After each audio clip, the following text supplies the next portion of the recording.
Laukuose degė saulė. Buvo vasara ir augo didelė švelni žolė miškų pavėsiuose.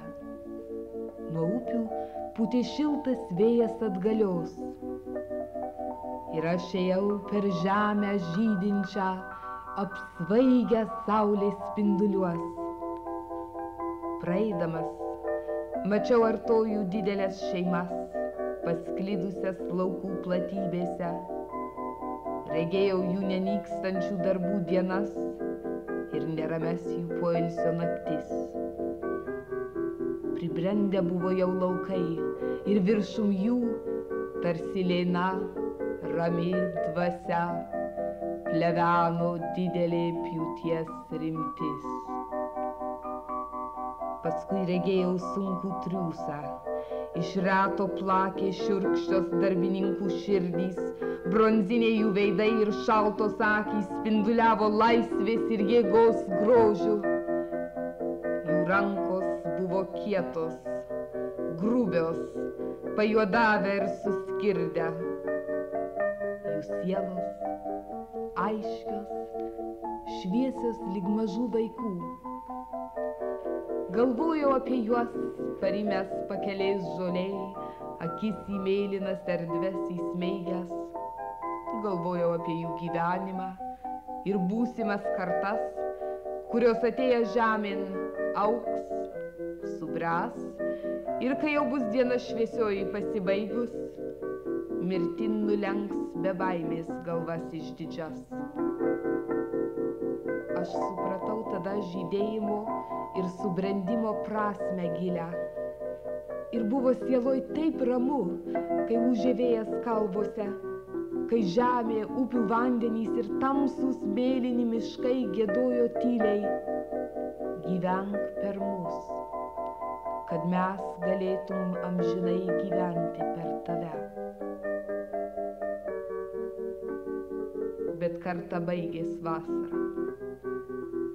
Laukai aptilo, paskutiniai ežerų ir upių paukščiai pasuko į pietų šalis šiltas. Ir aš palikau namus, sodybą ir pilkasias aukštumas ir atėjau miestan. Su manim atėjęs vakaras ilgais šešėliais klojo parkus ir gatves. Praeinant, dideli lašai nuo mūro sienų purvinų ant veido tiško žmonėms, kurie skubėjo pro mane keistų vilčių ir nerimo pilni. Iš požemių iškilę darbininkai buvo niūrūs ir pablyškę. Jie nešės nuobodį veiduos ir slaptą neapykantą širdį. Per daugel metų jie įprato saulę nepažvelgt, nepažiūrėti sukniubę po dienos našta. Jų taip iš lėto geso ateities gyvenimo šviesa. Per daugel metų įpratau ir aš iš jų nebesiskirt, savęs nebepažinti, lyg dulkė gatvių, su kurį aš pritapau prie nešančios srovės. Ir kai naktim pakeldavo iš miego sunkios ir nelygios mintys, aš neberasdavau naujos vilties. Todėl pamėgau aš rudenį, liūdnas spalvas ir vėją, kurs apipurkščia šaltu lietumi gailias bevystančias gėles. Pamėgau tolimus, klaidžius kelius, kuriais negalima begrįžti išėjus. Pamėgau griaut savybę augančias galias. Ir taip išblėso paskutinės džiaugsmo ugnys. O sieloj gimė pabaigos troškimas. Skausmingoj rezignacijoj pasilgęs nebūties aš pažiūrėjau į žvaigždes, kiek daug iš jų per amžius degt ir šviest užgimę, rudens naktį prabėga erdvė ir užgesta, be prasmės. Kai vieną vakarą, tarytum sužeista, kraujuos paplūdusi iš lėto mirė saulė, kai aš, abuojas toks, stebėjau jos kančių finalo minutes. Ir kai žėrėjo platumos ir prasiskyrę toliai rodė seną gniužtantį pasaulį, prasmengantį nakties gelmes.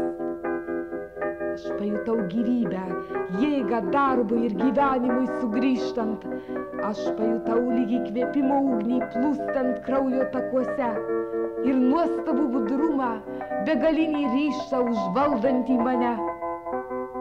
Ta nakt, tarytum svaidantis šviesas į tamsą laužas, liepsnojau aš kartų kartom sukurto šilto kraujo ir jėgos liepsna.